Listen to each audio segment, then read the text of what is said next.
Hello and welcome. आप देख रहे हैं ख्याल आपका और मैं हूं आपके साथ अनुज शर्मा। आपका स्वागत करता हूं आपके अपने हेल्थ शो में, जिसका मकसद है आपको हेल्थ से जुड़ी हर एक जानकारी देना।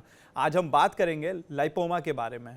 लाइपोमा में स्किन के अंदर गांठ बन जाती है, जिसे आम बोलचाल की भाषा में चर्बी की गांठ भी कहते हैं। यह गांठ अक्सर शरीर के ऊपरी हिस्से, कंधों, बाहों और अपर थाइस पर हो सकती है।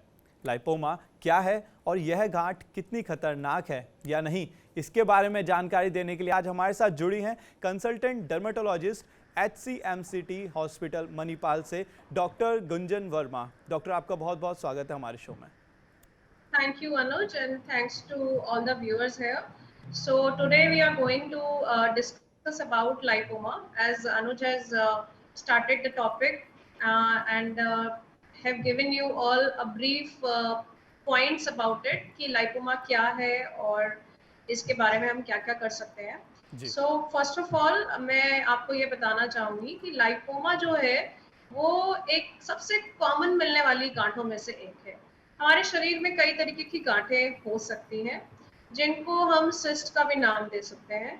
तो हमारे पास जो पेशेंट प्रेजेंट करते हैं, तो उनकी ये कंप्लेंट होती है कि एक गांठ है जो विजिबल है या उनमें बहुत दिनों से पड़ी हुई है, कुछ कर नहीं रही है, कोई सिम्टम नहीं है, एसिम्टोमेटिक के तौर पर ये ज़्यादातर हमें प्रेजेंट करती है।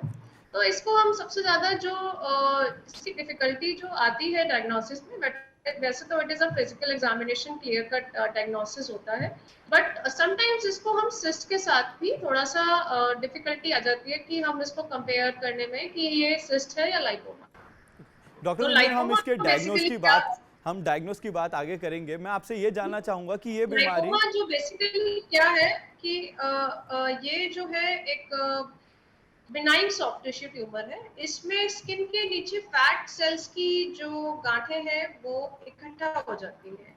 तो ये जो गांठ है ये आपको शरीर के किसी भी हिस्से में देखने को मिल सकती है। कई केसेस में ये नेक पे, आर्म्स पे, इवन जॉइंट्स पे, फिंगर्स पे, एब्डोमेन पे, थाइस पे, इवन ये बैक पे, शोल्डर्स पे भी बहुत कॉमनली देखा जाता है। तो यूजुअली जो हमारे पास प्रेजेंटेशन आती है वो गांठों के साथ इस तरीके से आती है, और ये बेसिकली एक बिनाइन फैट सेल्स है जो हमारे स्किन के नीचे जो फैटी टिश्यू लेयर है, ये किसी किसी जगह पे उनका कलेक्शन हो जाता है, उसी को हम लाइपोमा का नाम देते हैं। So this okay. Is benign soft tissue tumour.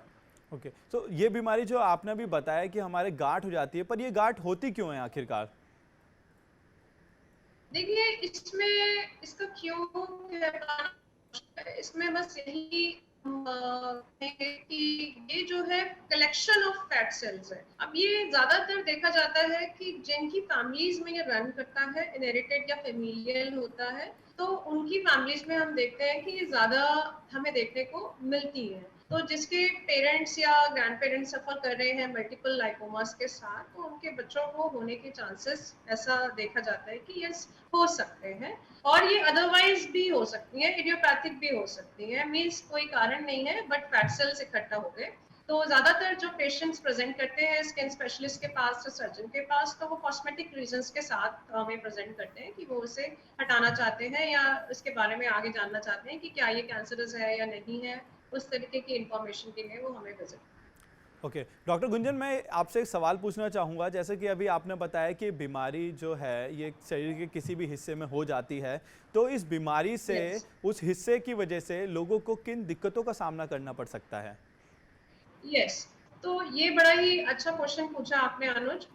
देखिए, जैसे कि आपका एल्बो जॉइंट है, अगर वहाँ पे किसी को लाइकोमा हुआ है, तो डेफिनेटली जब वो अपनी कोई एक्सरसाइज करेंगे या कोई वर्क करेंगे जिसमें कि एल्बो जॉइंट की मूवमेंट हो रही है, तो उन्हें पेन हो सकता है, या उस समय पे हो सकता है उनकी एक्टिविटी पूरी तरीके से कंप्लीट ना हो पा रही हो।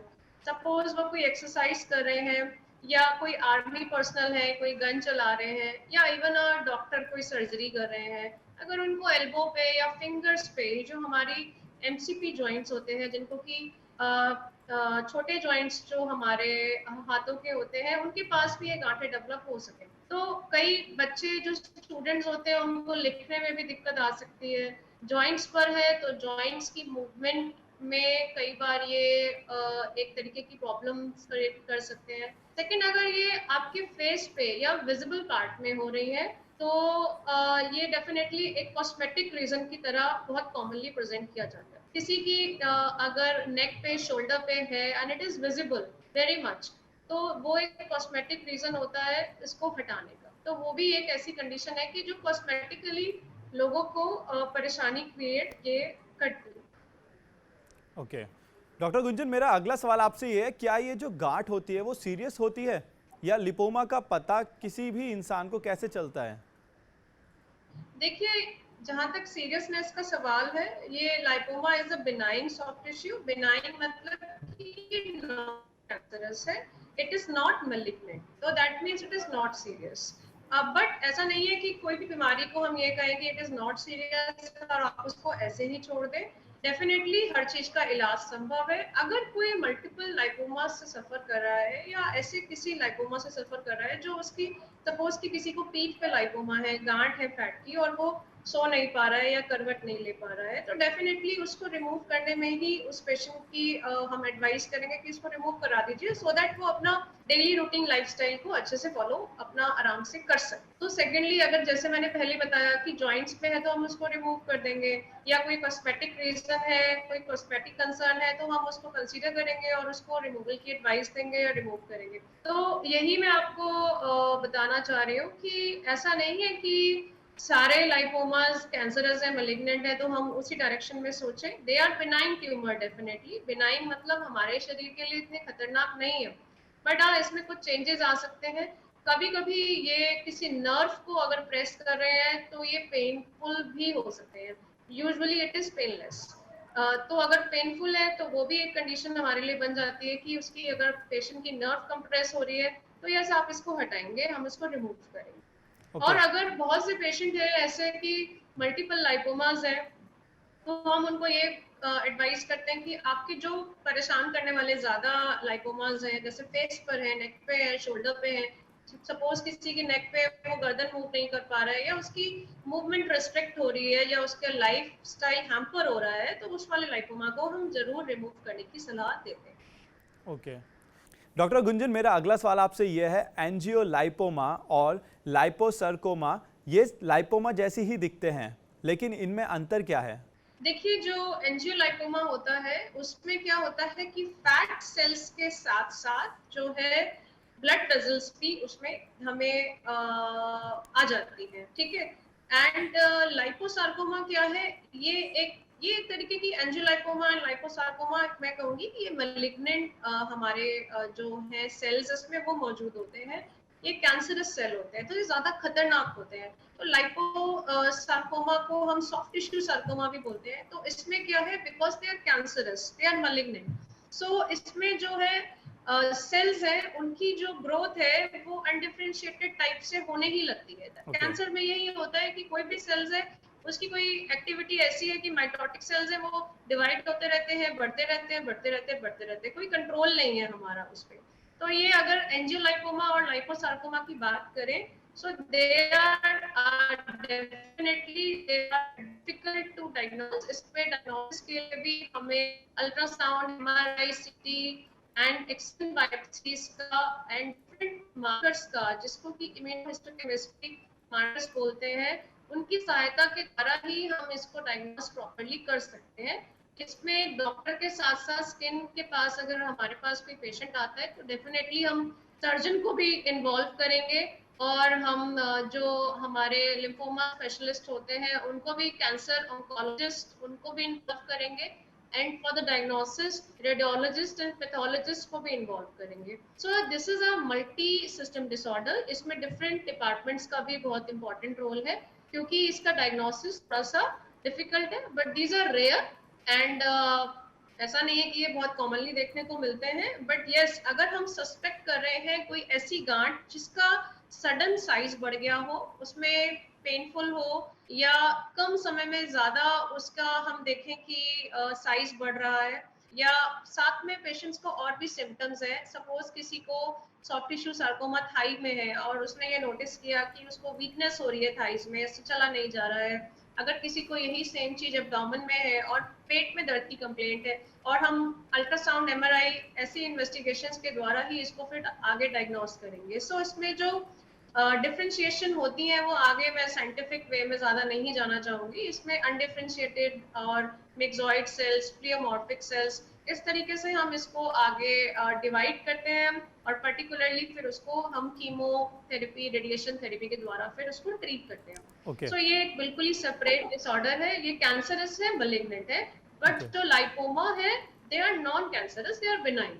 ओके। ओके डॉक्टर, हम कैंसर की बात ही कर रहे थे, तो ये इसमें एक बीमारी और होती है लिम्फोमा कैंसर, इसमें अंतर क्या होता है? लिपोमा, लिपोमा में और लिम्फोमा में अंतर क्या लिम्फोमा होता और है? लाइपोमा बिल्कुल एक अलग ही डिसऑर्डर है। लिम्फोमा ऑब्वियसली एक कैंसर है। इसमें क्या है, जो हमारे ब्लड सेल्स है, ये उनका कैंसर है। तो ओके जो भी हमारी lymph node, spleen, thymus, bone marrow, ये वाली जो ऑर्गन्स है जो हमारे ब्लड सेल्स को बनाती हैं, ये अगर उनमें कोई ऐसी अनडिफरेंशिएटेड ग्रोथ हो जाए, उसको हम लिम्फोमा का नाम देते हैं। Lymphomas are of two type, Hodgkin's lymphoma, non Hodgkin's lymphoma, वो एक सेपरेट ही स्टोरी है। और अगर इसमें कोई पेशेंट हमारे पास गांठ के साथ प्रेजेंट करता है, तो वो डेफिनेटली सॉफ्ट गांठ नहीं होती है, ज्यादातर केसेस में वो हार्ड होती है, नोडुलर होती है। एंड फिर उसको हम जो पेशेंट के प्रेजेंटिंग कंप्लेंट्स है, सिम्टम्स है, उसके साथ कंपेयर करेंगे, उसके साथ रिलेट करेंगे, और हमारे जो कैंसर स्पेशलिस्ट डॉक्टर होते हैं उनके साथ, ऑन्कोलॉजिस्ट जिन्हें कहते हैं, सर्जिकल ऑन्कोलॉजी, मेडिकल ऑन्कोलॉजी, ये डिफरेंट हमारी फील्ड्स हैं, जो सब डिविजन्स हैं, सुपर स्पेशलाइजेशन है, उनको भी इन्वॉल्व करेंगे, एंड देन हम लिम्फोमास को ट्रीट करेंगे। ओके तो इसमें जो प्रेजेंटेशन है वो यही मैं कहूंगी कि जो डिफरेंट जो चीज है वो यही है कि लाइपोमा बड़ी सॉफ्ट सी रबरी, इसमें स्लिप साइन होता है जो हम करते हैं, वो सॉफ्ट ग्रोथ्स होती हैं। और जो इस तरीके के लिम्फोमास होते हैं, उसमें पेशेंट की जो कंप्लेंट्स है कि वेट लॉस हो रहा है, कैंसरस चीजों के जो साइंस हैं वो हमें देखने को फिर मिलते हैं उसमें। ओके डॉक्टर, स्किन पर होने वाली गांठ का पता लगाने के लिए कौन से टेस्ट किए जाते हैं और इसका इलाज कैसे किया जाता है? की बात करते हैं टेस्ट के रिगार्डिंग, तो डेफिनेटली हम इसमें एफएनएसी टेस्ट होता है, फाइन नीडल एस्पिरेशन साइटोलॉजी जिसे कहते हैं। तो हम पेशेंट को पैथोलॉजिस्ट के पास रेफर कर देते हैं, और ये सिंपल लैब्स में होते हैं। इसमें एक नीडल के, बहुत पतली नीडल के द्वारा अंदर का सैंपल लिया जाता है और फिर उसे एनालाइज किया जाता है, जिसमें कि हम देखते हैं कि फैट सेल्स आए हैं, तो यस डेफिनेटली लाइपोमा है। वैसे तो ये क्लिनिकल डायग्नोसिस है, फिजिकल एग्जामिनेशन से काफी केसेस हम क्लियरली डायग्नोस कर लेते हैं, बट फिर भी डाउटफुल केसेस में, जिसमें कि हमें इसको सिस्ट से डिफरेंशिएट करना होता है, तो उस केसेस में हम एफएनएसी कर सकते हैं। लेकिन अगर हम चाहें तो एक्सcision बायोप्सी भी कर सकते हैं, जिसमें कि हम पूरे लाइपोमा टिश्यू को बाहर निकाल के उसको इवैल्यूएशन के लिए पैथोलॉजिस्ट के पास भेजेंगे, माइक्रोस्कोपिक एग्जामिनेशन के लिए। तो देखने के लिए ये बल्कि अच्छा है, हमारे लिए रूल आउट कर देगा कि कोई और डिसऑर्डर या कोई उसमें चेंजेस तो नहीं है, और क्या वो वाकई सिस्ट है, सिस्टिक लीजन्स है, सिस्ट वॉल है या नहीं है, एपिडर्मोइड सिस्ट है या नहीं है, या फिर वो फैट सेल से युक्त एक गांठ है जिसको कि हम लाइपोमा कहते हैं। सो जो छोटी गांठें हैं उनमें तो इन्हीं दो चीजों से हम डायग्नोसिस इजीली कर सकते हैं। बड़ी गांठें हैं जैसे कि नेक पे, शोल्डर पे होती हैं, उनमें अल्ट्रासाउंड, एमआरआई, सीटी हमें कई बार केसेस में करना पड़ता है, क्योंकि हमें ये जानना जरूरी है कि ये गांठ क्या अंदर नर्व को, किसी को कंप्रेस तो नहीं कर रही है, क्या वो किसी ब्लड वेजल्स पे कोई प्रेशर तो नहीं डाल रही है, या फिर अंदर हमारी जो बोन है, मसल्स हैं, क्या उनसे कोई कनेक्टिविटी है या नहीं है। तो उसका ट्रीटमेंट फिर हम उसके अनुसार करेंगे। ओके डॉक्टर गुंजन, मैं आपसे एक सवाल जानना चाहूँगा कि ये जो लिपोमा की गांठ होती है, इसको कैसे हटाया जाता है और क्या ये परमानेंटली हट जाती है? देखिए, जो लाइपोमा की गांठ है उसके लिए अगर छोटी गांठें हैं तो हम सर्जरी, इसमें एक्सीजन प्रेफर करते हैं। इसमें लोकल एनेस्थीसिया में हम एक गांठ को निकाल सकते हैं। तो हम गांठ को क्लीन करने के बाद एक एनेस्थीसिया देते हैं, जिसको कि आफ्टर टेस्टिंग हम एनेस्थीसिया देते हैं, लोकल एनेस्थीसिया, और फिर हम इंसिजन देके, आजकल इंसिजन के बाद जो सूचरिंग टेक्निक्स है वो बहुत अच्छी हैं, हम इसमें इंटरनल सूचरिंग भी कर सकते हैं, जिससे कि बाद में कोई हमें स्कारिंग के चांसेस भी कम होते हैं। तो इसे सिंपल एक्सcision बोलते हैं। मोस्टली लाइपोमास को हम इसी के द्वारा छोटे लाइपोमास को निकाल सकते हैं, और इसमें कोई बहुत बड़े ओटी की भी आवश्यकता नहीं होती है, ये एक ओपीडी प्रोसीजर होता है। हाँ, अगर हम एक या दो गांठ निकालते हैं, लेकिन अगर हमें ज्यादा गांठें निकालनी है या ज्यादा बड़ी गांठ है, और अगर हमें लगता है कि उसकी कनेक्टिविटी अंदर किसी हमारे बॉडी पार्ट्स के साथ हो सकती है, तो यस डेफिनेटली फिर हम उसको जनरल सर्जरी में रेफर करेंगे और वहाँ पर बड़े ओटी में जो बिग ओटीज होते हैं जनरल एनेस्थीसिया देके उन बड़ी गांठों को हम इसी तरीके से एक्सीजन के द्वारा निकाल सकते हैं. So okay excision is the treatment of lipoma, and if they are less in number, lipomas are less in number and small in size, it can be done in any clinic and OPD procedure it is. तो ma'am But ये if क्या it is large, greater than permanently इसका इलाज हो जाता है इससे? ये यस, वापस तो नहीं अगर हम आती? एक जगह से अगर हम एक जगह से इसको निकाल देते हैं तो उस जगह पे आने के चांसेस कम होते हैं, लेकिन ऐसा नहीं होता कि हम बाकी के शरीर में जो गांठें हैं उसको हमने बंद कर सकते हैं, क्योंकि ये आपकी एक इंटरनल टेंडेंसी है, ये इनहेरिटेड और फैमिलियल टेंडेंसी है. तो ये शरीर के और हिस्सों में हो सकती है, तो हम तो उस पर्टिकुलर गांठ को ट्रीट जी, कर सकते हैं जिसका हम एक्सरसाइज कर रहे हैं, हम उसको ट्रीट कर सकते हैं. तो इस ये मैम जेनेटिक होती है ये बीमारी? जेनेटिक हो सकती है, सॉरी। हाँ जी, बिल्कुल, काफ़ी केसेस में यह देखा जाता है, बल्कि एक कंडीशन होती है हेरिडिटरी लाइपोमाटोसिस, या हम उसको फैमिलियल लाइपोमाटोसिस का नाम भी देते हैं, जिसमें कि मल्टीपल लाइपोमास होते हैं और वो फैमिलीज में रन करते हैं. तो yes definitely it can be inherited. Okay doctor, मेरा अगला सवाल और आखिरी सवाल आपसे ये होगा कि चर्बी की गांठ जो होती है वो घरेलू नुस्खे उसके लिए लोग काफ़ी अपनाते हैं, तो ये कितनी सही है, कारगर साबित होता है ये कितना, और इसमें कुछ आराम इनसे मिल सकता है? देखिए, घरेलू नुस्खे जो मैंने कई बार पेशेंट से सुने हैं कि ये है भी घोड़े की नाल को बांध लेते हैं, चूना लगा लेते हैं, तो that is not advisable at all. तो उससे तो आपकी स्किन भी डैमेज होएगी और फैट की गांठ तो बिल्कुल नहीं निकलेगी. इनफैक्ट आपकी स्किन खराब लाल हो जाएगी और छाले भी पड़ सकते हैं, और उसको हम इरिटेंट कॉन्टैक्ट डर्मेटाइटिस का नाम भी देंगे. और कई केसेस मैंने ऐसे बिल्कुल अपनी प्रैक्टिस में देखे हैं. तो मैं तो ये सजेस्ट करूंगी कि इस तरीके की किसी भी चीज में ना पड़े. इसका बड़ा एक डेफिनेट सा अच्छा सा ट्रीटमेंट है. आप अपने डॉक्टर के पास जाइए, आपका एग्जामिनेशन होगा, कोई जरूरी टेस्ट है तो वो किए जाएंगे, एंड एक सिंपल ओपीडी प्रोसीजर के तहत हार्डली 1 घंटे का प्रोसीजर होगा और इसमें आपकी गांठें निकल सकती हैं. And okay it's a very safe procedure. You can join your duty next day and 6 से 7 दिन में सूचर्स कट कर सकते हैं.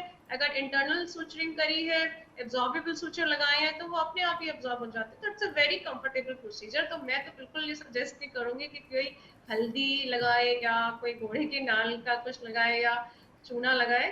पर हमारी प्रैक्टिस में हमें ऐसे केसेस देखने को डेफिनेटली मिलते हैं, जी क्योंकि हर तरीके के अपने लोगों के चीजें हैं जो जी स्पेशली बिल्कुल, ये गांव से काफ़ी बिलोंग करते खतरनाक हैं, साबित हो सकता है हमें अगर। देखने को मिलता है. जी डॉक्टर गुंजन, आपका बहुत बहुत शुक्रिया Yes. हमारे साथ जुड़ने के लिए और तमाम सवालों के जवाब देने के लिए। Thank you so much ma'am. Thank you so much, Anuj. Okay.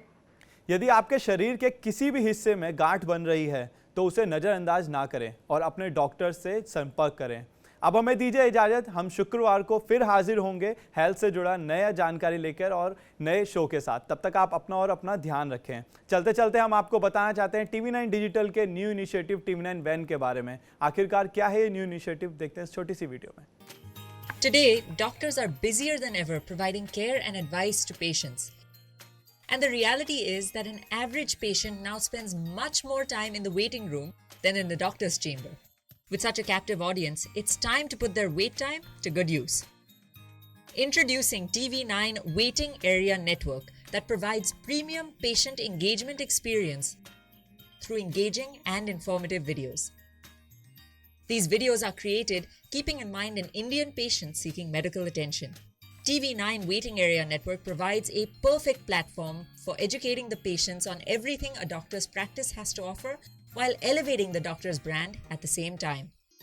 As a doctor, all you need is to have Wi-Fi at your clinic and we'll take care of the rest. We provide you with a TV, a media player, your clinic profile, and a playlist customized as per your practice. Combine all this with the regular news updates from TV9 and you have an awesome branding and marketing tool for your clinic. Write to us at van@tv9.com and we'll get in touch with you to set up our solution at your premises.